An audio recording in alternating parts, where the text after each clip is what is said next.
My name is Don Bowman. My company is Agilicus, and today we're going to talk about one of my favorite topics, which is VPN alternatives, and specifically for local government. And this has been a focus of Agilicus for a long time, is municipalities. And one of the things I found fascinating is municipalities, in my experience, have the largest number of applications as a ratio of the number of people supporting them. And it doesn't really matter the size. You're big or small, you're going to have marriage licenses and dog licenses and parade permits and water treatment and all of these things. And what I found is also the typical municipality has quite a cast of thousands that supports them. And those might be domain-specific MSPs. It's very common to see, my job is I support the ice rink equipment, that kind of thing. It could be task-based, I clear snow at City Hall. It could be very ephemeral, like I'm a volunteer in the summer or I'm a lifeguard in the summer at the pool. And what's happening is over time, the digital burden, if you will, or digitalization of those tasks has been going up and up and up. Is there background checks when your volunteers are there and there's at-risk people? Is there timesheets? Is there a commercial vehicle operator record type thing? And I just find it really interesting. And not that many years ago, every municipal IT application was performed in the service center or in City Hall on a desktop. And today, people doing your bylaw enforcement are out and about on the street with an Android phone and a camera and Bluetooth. So there's a transformation that's underway there, slow and surely, and the sort of gold standard for how that transitioned out of a single building into wherever you are was historically thought of as the VPN, and we're here to say that there's a zero trust alternative that allows a much simpler end user experience and more security at the same time, and it's easier to deploy and it's cheaper. So it seems like everybody wins. I love those non-zero sum things. It doesn't have to be for me to win, you lose. It can be we both win. So, we think about municipalities under the umbrella of critical infrastructure. So traditionally, the municipality itself isn't considered critical infrastructure, but it runs things which are water treatment being one of the examples I gave there earlier, transportation being another one. And usually those things have had VPNs in them for years, and those VPNs have been a way to get that network connected to somebody else's network and some unknown number of people using it. So we're going to talk about the good, the bad, and the ugly of that, and some of the notable risks, some of the things that are technical limitations, and some of the things that are economic, and some of the things that are just user experience. And then we're going to talk about some of the alternatives. And the end goal is I want every single user to be able to use the application they need from the location they're in, from the device they're on, in a secure and simple fashion. That's what I want, right? So I want each end user to be able to say, look, the network got out of the way of doing my problem, as opposed to I had to learn something about the network in order to get my problem done. So I'm not going to actually start the poll today. I haven't had great experience with the poll in these. Not everybody responds. So at the beginning of this year, the United States CISA agency, back to back, there was 3 emergency VPN directives. And they go something like this. If you use popular VPN-A, you have until Friday to get it completely removed from your network. Thanks, bye. I'm like, wow, that sounds easy, doesn't it? Hey, I'm going to take Palo Alto out this afternoon. Those were big name VPNs. Cisco, Avanti, Palo Alto, Fortinet have each had these sort of emergency directives. And the Palo Alto one was particularly worrisome, in my opinion, because it was a next generation firewall. And as a consequence, it had a CA root certificate in it that all of the devices on the network trusted, so that it could do what's called man in the middle, but masquerade as other websites. And suddenly somebody else has control of this device, which means you don't have to worry just about what they might have done inwards to your network, but they now have the ability to have inspected all the traffic of every user that was on your network. And those people might have been going to their banking, they might have been, et cetera, and they could have decrypted that traffic. So this is a very trusted location for something. And that's what we want to talk about today, is zero trust. The amount of trust you want is zero. So you want each user and each resource and each role to be individually evaluated, as opposed to a bastion box which says, once you got to me, you can do whatever you want. The old castle and moat idea, that once you're over the moat, you can do whatever you want. You don't really want that. You want to have this sort of fallback. And a lot of different people did different things when these polls came out. But the real short answer is most of them didn't really change. They might have patched the device. So one of them wasn't actually patchable. It was a rootkit that got all the way into the BIOS of the thing. But they might have patched, but they didn't really say, hey, let me rethink my architecture. Carpe diem, today's the day to rethink the architecture. So, my presentation is about any municipal application. It could be town tax, it could be a pay stub application, rostering, employee management, bylaw, but also a lot of it is applications that are kind of intrinsic and inherent. And HVAC, building management system, facilities, solid waste, wastewater. These are industrial control systems. And we like to think, well, we're doing the best we can with getting everybody's laptop patched and Patch Tuesday from Microsoft and all these things. We got a freshness program that things don't get more than a certain age. And then it's like, well, don't look over there. That PLC is 25 years old, and the HMI that connects to it, somebody from Russia was in it this morning and they've changed the logo on it, which is a real thing that's happened to real municipalities in the last couple of months. And there's more and more constituents that are needing access. So IT has been getting more complicated, not less complicated. So it used to be that you had one specialist that did everything, knew everything. And suddenly, deploying something new is now, commissioning is a cast of thousands. You got a user interface expert and a database expert and a network architecture expert and this and that. And the post-sale support is the same thing. So now you're finding that there's more people supporting you with more discrete roles, and the VPN is suddenly a bad solution because it's really about giving everybody everything, and suddenly you got a large number of people that need a small number of things, scope, risk, etc. So what's a VPN? VPNs, I guess you could argue that they've been here since the dawn of the internet. The original couple of universities were VPN to each other over the ARPANET by leased lines. But they really came online in a big way in the very, very end of the 90s, where a small number of executives had fancy-looking laptop devices that were carryable by mere humans, and they had a phone line in the hotel room that they would fly to, and they wanted to get onto their corporate network so they could check their email being the killer application. And obviously BlackBerry had some opinions on doing that a different way, but the VPN is really a long Ethernet cable. It's basically we're saying my network and your network, they're now conjoined twins, and it's as if you were there. You teleported into the building. My trust used to be based around the fact that you were able to walk by the receptionist without the receptionist complaining, and walk into your desk, and you're in a hotel room. Now you're on the network. You can do whatever you want. It's as if you were there.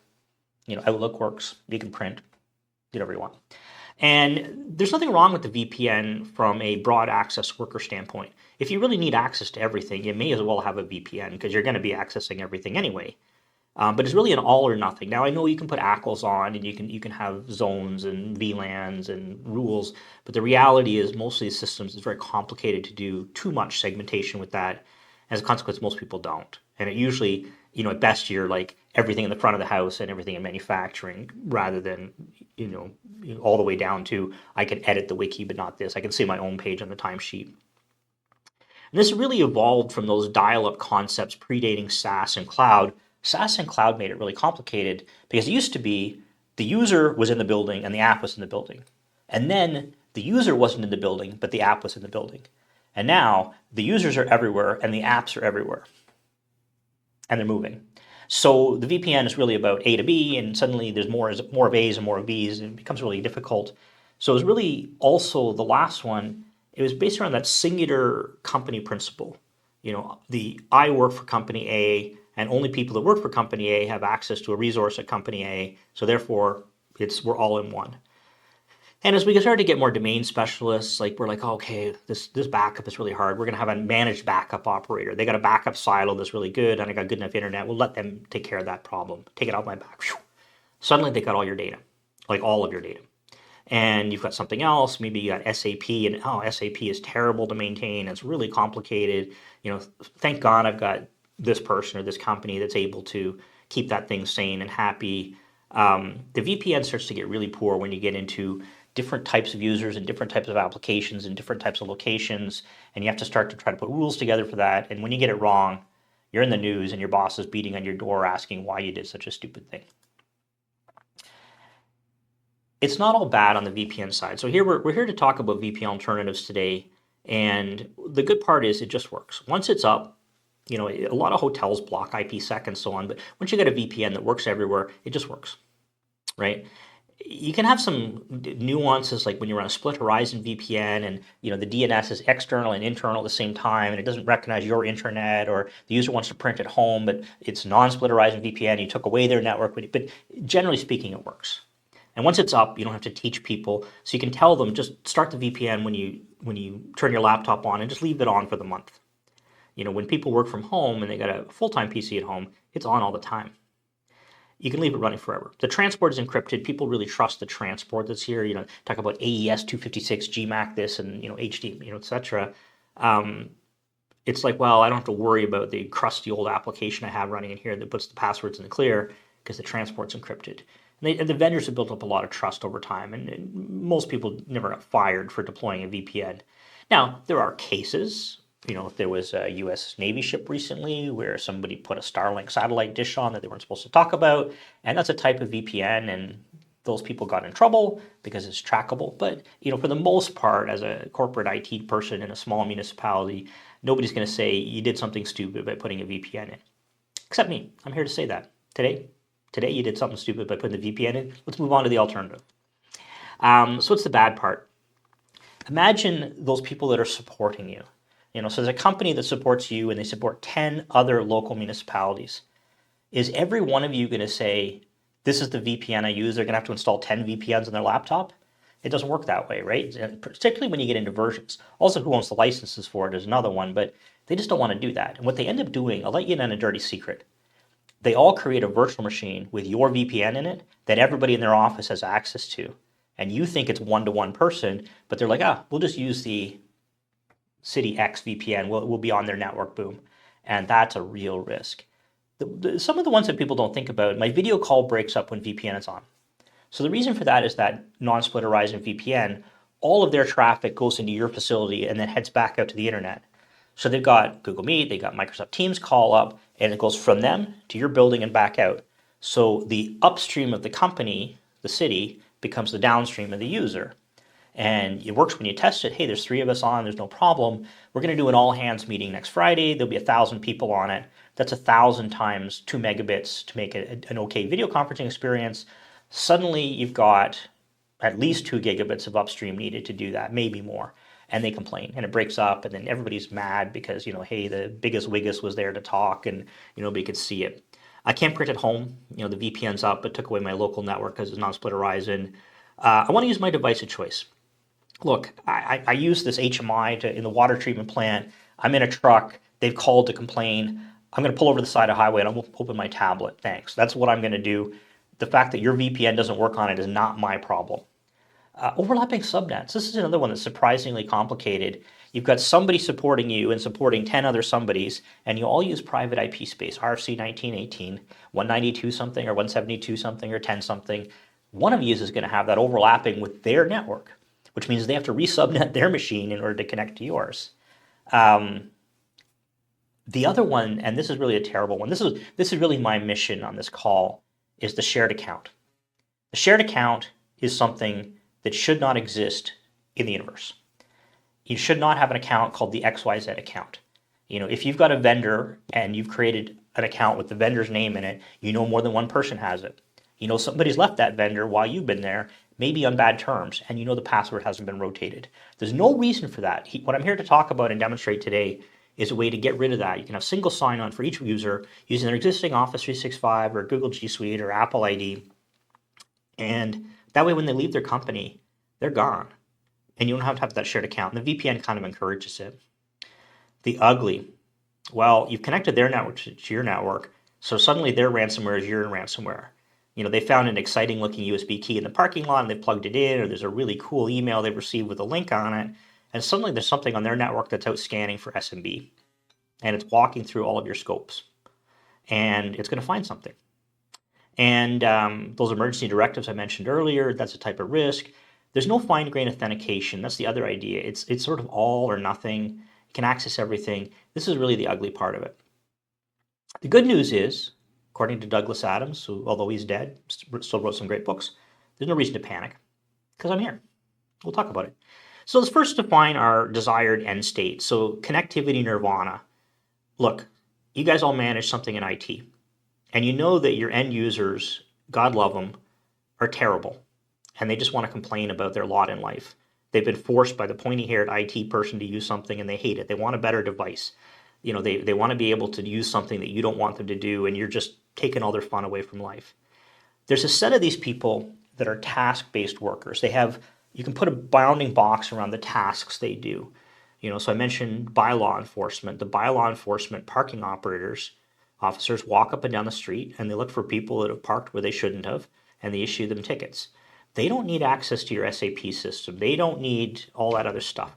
What they want is something that allows them to do their task and gets out of the way, right? And they're not signing into everything. They're signing into the bylaw system.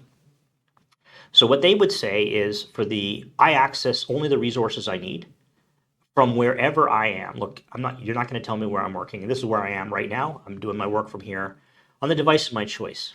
Look, this is the right device for my task. You don't really know what that is. I'm going to use it with my single sign-on credentials. Look, I don't want to memorize any more passwords.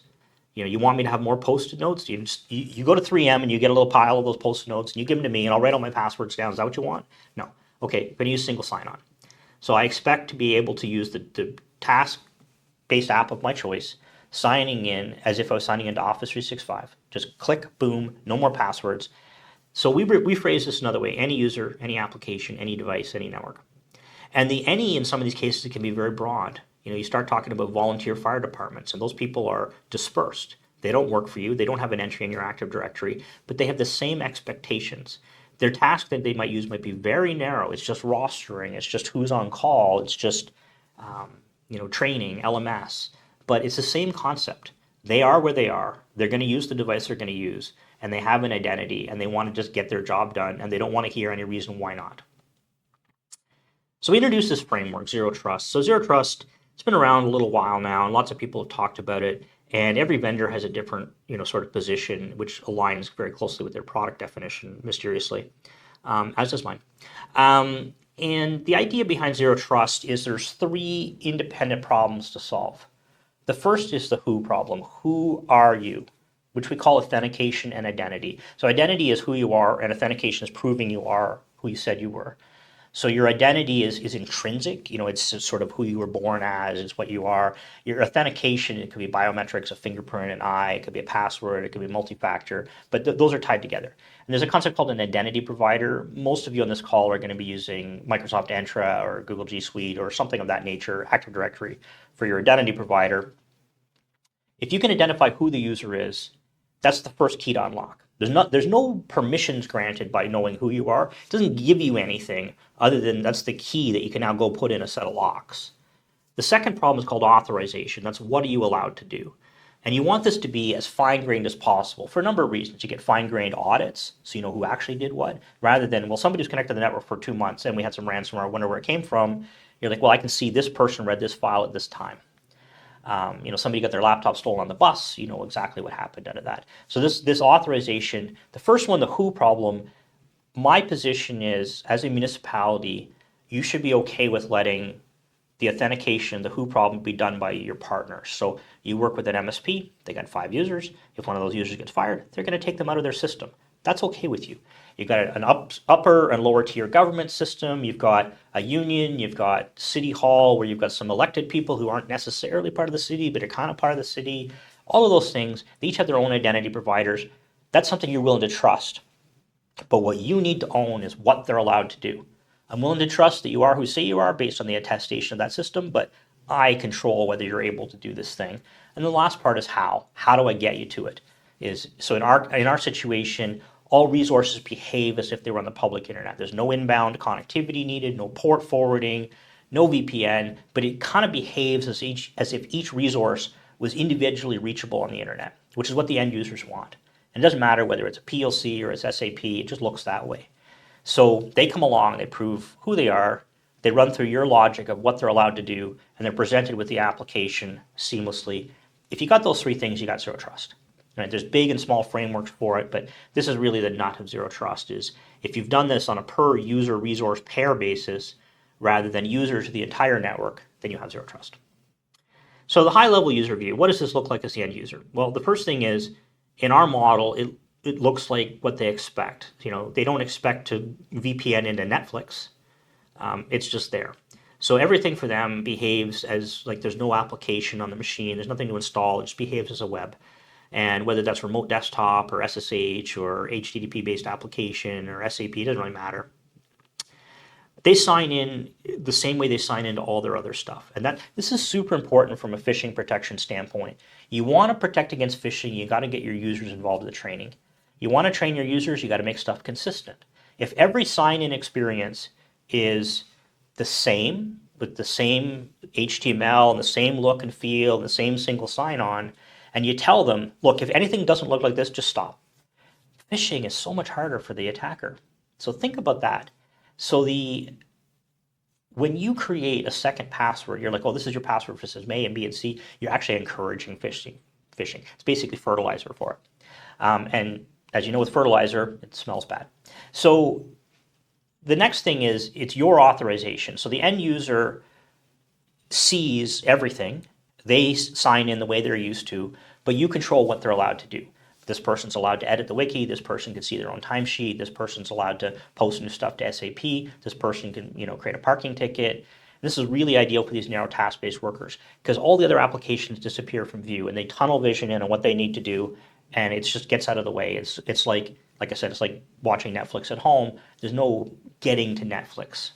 And there's no layer 3 adjacency, there's no subnets, there's no routing, so you don't have to worry about overlapping IPs and client installed in the machine with somebody else, etc.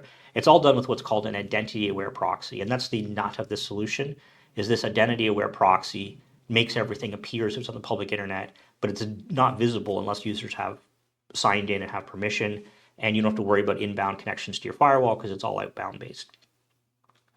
I'm going to show a really short demo which for expediency I have recorded.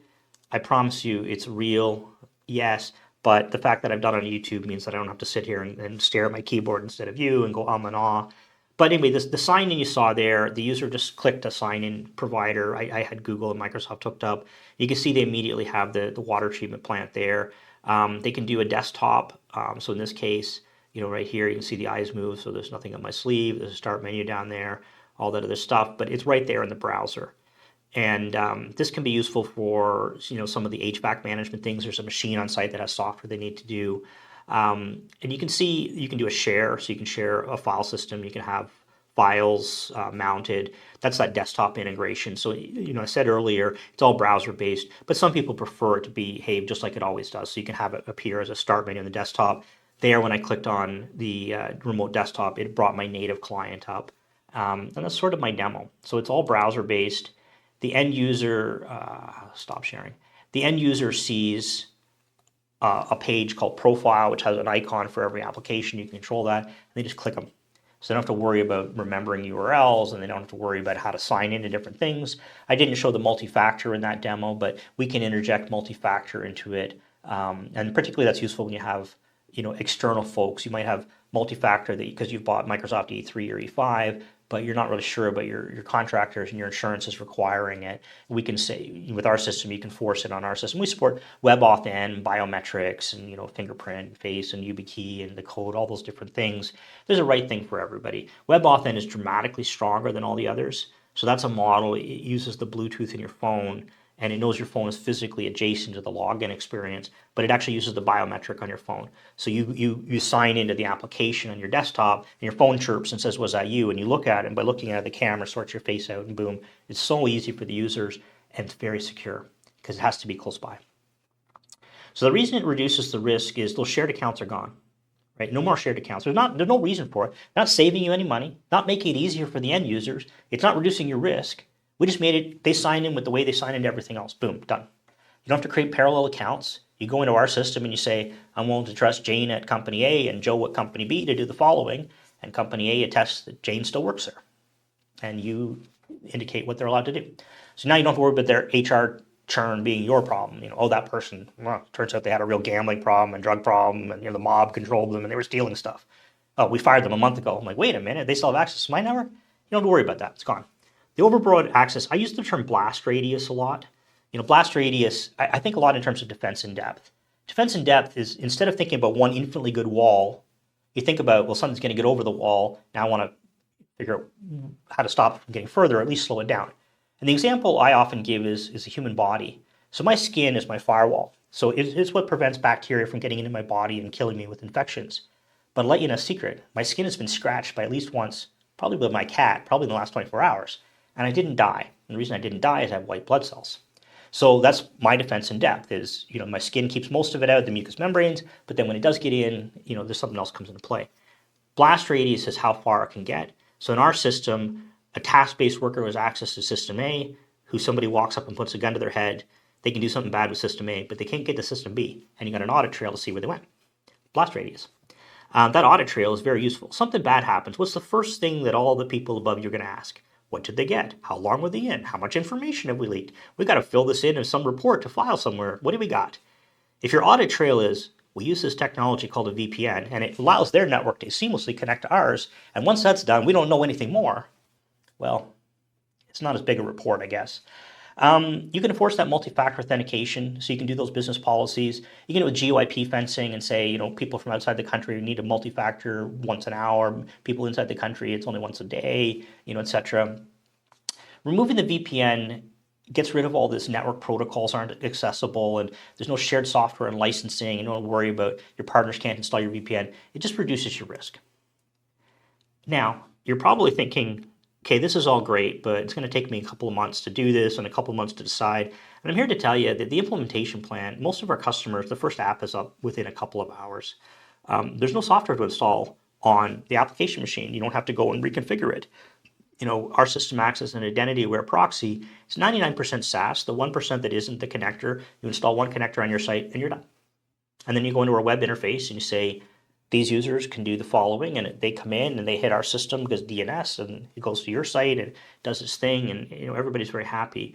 That remote desktop I just showed you, that would be the work of a minute or so, or a share. The share is it's been around forever. It's not really going to go away anytime soon. Oh, we're doing recruiting, and we want the recruiting company to be able to share a directory with my HR. Hey, there's new marketing launch. We're with this media company taking photos, and they want to be able to put them in the same spot that goes into our website. Those things are around forever. When you're able to do them with multi-factor on any device seamlessly into the operating system with users who don't work for you, suddenly it's not really in your way anymore. So what we talk about is these implementation needs. There's three things: unified authentication, bringing together all those users from those different identity providers so that they can seamlessly operate on your network; precise authorization, being able to narrow in exactly the one thing they need to do, the one task. And that task might even be a subset of the application. Like, this application has 90 different things in it. It's my CRM. It does everything, but this user only wanted in the one area. You can restrict it below the entire application. They can only see their own pay stub. They can't see everybody else's. They can only get to the wiki page with the vacation plan, or they can't get to the council minutes. That precise authorization is something that's easy to set up. And that seamless access, we behave as if we're the public internet. It works from every hotel room and airport, weird, proxies and so on, because it's just a public IP. There's no VPN. It's all TLS encrypted. It's got the same encryption guarantees your VPN does. AES 256, GCM, yada, yada, yada, elliptical, yada, yada, yada, quantum proof. And you have to worry about when your IP changes. If your site has two IPs because you're switching from cable to satellite or the backup or something, nobody cares. It's just all seamless. And that implementation goes very fast.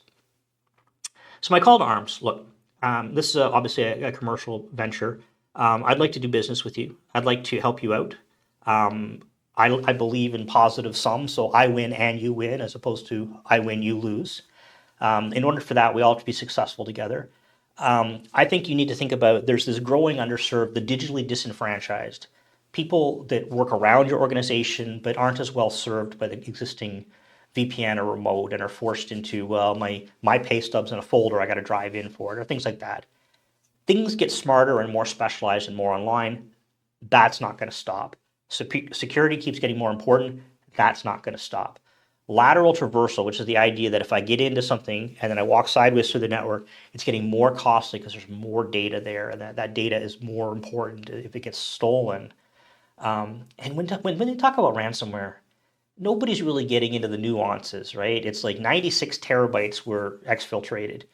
Nobody's going to say, well, 95.8 terabytes of that was just publicly accessible photos in the GIS system. the top level bullet sounds like it's got everybody's home address and stuff in it, right?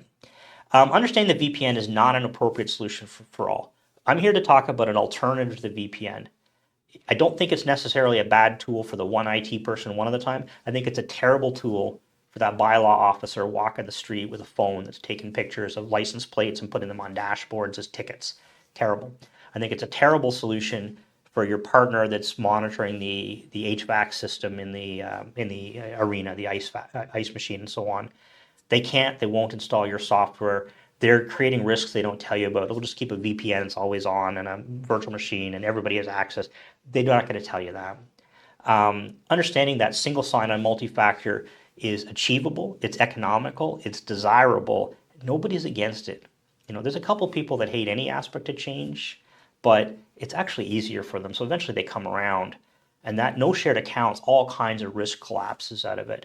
So after this, we're going to reach out to you, or you can reach out to us. You can reach out to me, don@agilicus.com. You can say, I think you were right, I think you were wrong, I think this, that, any feedback would be great. But my team is going to reach out to you, and I'd love if you would take their call and maybe just explain what you were looking for today and how we can assist you in it. And if we can find something that's positive sum where we both win, I look forward to that day. I will pause momentarily for questions in the chat. Usually I don't get very many, so I don't wait very long. We got a lot of other ways you can engage with us. Our website, a lot of information in the resources tab, case studies we've done with other municipalities and so on, and a lot of these other webinars. Our unofficial slogan is do, learn, teach, which is something I've lived my entire life, and that's why I do these. Okay, with that, thank you very much, everybody, and I will sign off. My name is Don Bowman. My company is Agilicus, and today we talked about VPN alternatives for local governments. Thanks very much, everybody. Bye.